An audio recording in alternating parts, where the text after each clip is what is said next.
Bonsoir à tous. Et c'est avec beaucoup de joie que nous vous accueillons pour cette 4e cérémonie nationale de remise du prix de la stratégie d'entreprise. Je voudrais juste commencer cette soirée de cérémonie de remise par une conviction. La conviction, c'est que la réussite en entreprise ne se résume pas uniquement à l'audace entrepreneuriale. Certes, la capacité de persuasion, la pugnacité, la ténacité restent des ingrédients indispensables à la conquête des marchés, mais ils sont loin d'être suffisants.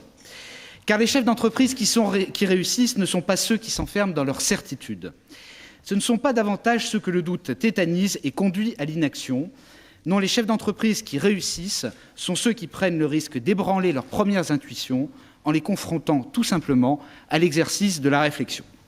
C'est pourquoi l'intelligence entrepreneuriale relève d'une certaine construction méthodique, patiente et réfléchie des chemins de la croissance à travers 3 ou 4 grandes lignes directrices. Alors, dans le domaine public, à la tête de la nation, ce schéma directeur a un nom, c'est la politique au sens noble du terme. Dans l'écosystème entrepreneurial, on ne parle pas de politique, on parle de stratégie.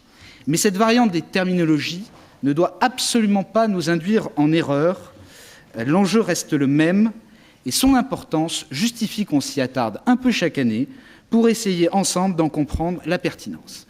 C'est précisément cette introspection au cœur de l'entreprise que nous vous proposons depuis maintenant, non pas 1 an, mais 4 ans, à travers ce rendez-vous annuel de rencontre des forces vives de l'entreprise et de la jeunesse, qui est devenu le prix de la stratégie d'entreprise.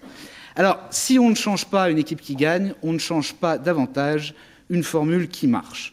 En l'occurrence, ce soir, nous, et je dis bien nous, car c'est un exercice collectif qui implique 1 millier de personnes par an, nous nous présentons ce soir au ministère à vous avec tout simplement 4 sources de réjouissance majeures.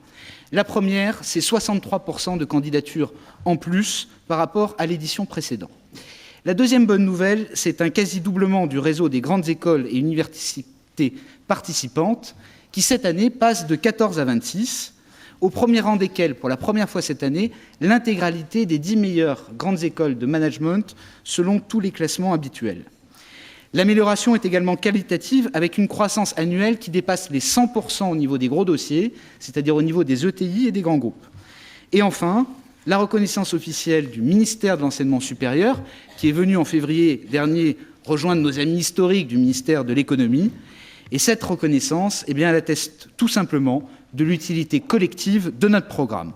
Offrir gratuitement 10 000 heures de diagnostic stratégique aux entreprises qui le souhaitent et en même temps insérer 300 futurs jeunes diplômés au cœur de la réalité entrepreneuriale.